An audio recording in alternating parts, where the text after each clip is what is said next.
Hello everyone, welcome to the second video in this little series on how to get better at laning.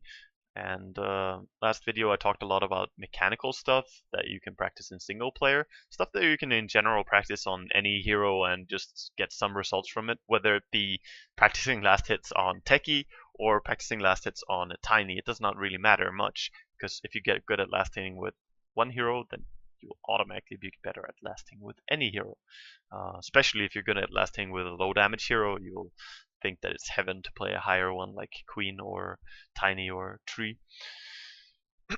So, going into this video, I wanted to talk about an actual game when you go into a matchup, not just when you go into a single player game. How do you win your lane? There are many ways to go about it, and one way is to completely out-deny and out-CS the opponent, right? That's the most basic way to win your lane, is to be better at last hitting and winning your lane through that. It makes the most amount of sense that you can imagine. But there are more ways than that, and there are more ways to getting to that point. Last hitting against your opponent is not always going to be easy. For, say, example, the opponent is full HP and he's harassing you. How are you going to last hit under those circumstances? It suddenly becomes a lot harder. So you can apply that by harassing your opponent and doing exactly that to them. And when they go low HP, it's important, do they have enough regen? Don't they? What's their backup? Like, what happens when they go low HP? Can they actually control you or contest you in CSing? So I just want to talk about some of that. And I took a game from my recent games. I think I played this yesterday. So it's a very recent replay. And I'll just start up the replay right now. I'm playing TA, surprise, against a Queen. And Queen of Pain, I know what every Queen of Pain is gonna buy. It's always the same. They get pooled 2 tangos, and they have Iron Branches, and they have Nulls. Like, there's no other build really that people use, because you need the last hit damage on them. He used 1 tango already to check the top rune, so that's lucky for me. But going into this lane, my first idea is not to win the CS. My first idea is to start hurting him. So I skill up Psyblades and try to land as many pot shots as I can with the Psyblades onto Queen of Pain, because that's how I'm gonna win the lane. Already landed 3. You just want to keep bringing him low in HP, because when I checked his inventory and saw 1 tango and the Null Talisman, I know he's so far away from having regen that it's insane. I, on the other hand, have 6 tangos in my pocket. I could use these to quickly regenerate. I also have the refraction, which works pretty much as regeneration, because it blocks out a lot of damage and makes you more tanky. So already on the first creep wave, he's down to really low HP. He has better last hits than me. He was 3 and 1 when I was 2 and 0. So he did last hit better than me, because that's what he focused on. But I focused on hurting him. And now that he's low HP, he's still very far from bottle. I'm in a great spot to keep winning this lane. So decision making like this is super important, and this is not just TA specific.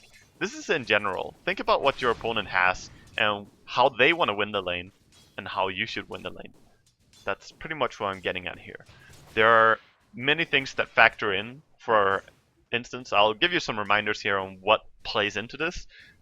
Your harass potential. Do you have a hero that can actually harass the opponent, or do you have something that's completely useless at harassing? Like, are you a solo mid? God, what were we even gonna mention? Solo mid Ursa. Like, you don't really harass a queen with Ursa on mid lane, right? You can't. There's no way to do that. So, just any example. Do you have the harass potential? Do you have the good attack speed, projectile, and animation to effectively trade hits? Sometimes you can get an attack off before the enemy and then back off and he can't even return an attack. So that can be really big. What regeneration do you have? What regeneration does the enemy have? And of course damage comes into play as well. Because I say regeneration like it's the be-all end-all to the mid lane right now. It's not the case. If you buy too much regeneration, you're not going to have good stats enough, and your trades are not going to be cost effective, so you're going to spend too much on consumables. So there's definitely a balance that you need to follow in this, but that's a big part still. I think regen is possibly underestimated on mid lane. Tangos are really important. Everyone is just getting away with pooling 2 tangos and that's the end of it. But sometimes you want to have more tangos, especially if you're a melee who will take a lot of hits.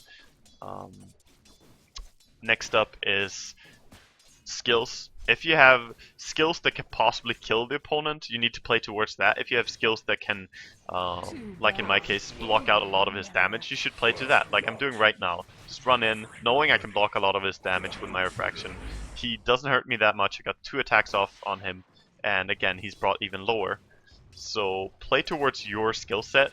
I think he's not playing to his skill set in this game, but I don't want to talk about that so much. He could have played this way differently with more harass, more shadow striking, and try to pull the creeps closer to him so I can't sideblade him. That's probably how I would play his lane. But yeah, that's pretty much what I want to talk about in this video, and I want to keep it really short. So these general hints will apply to a lot of different heroes, and I hope it can help you improve your mid laning or laning in general.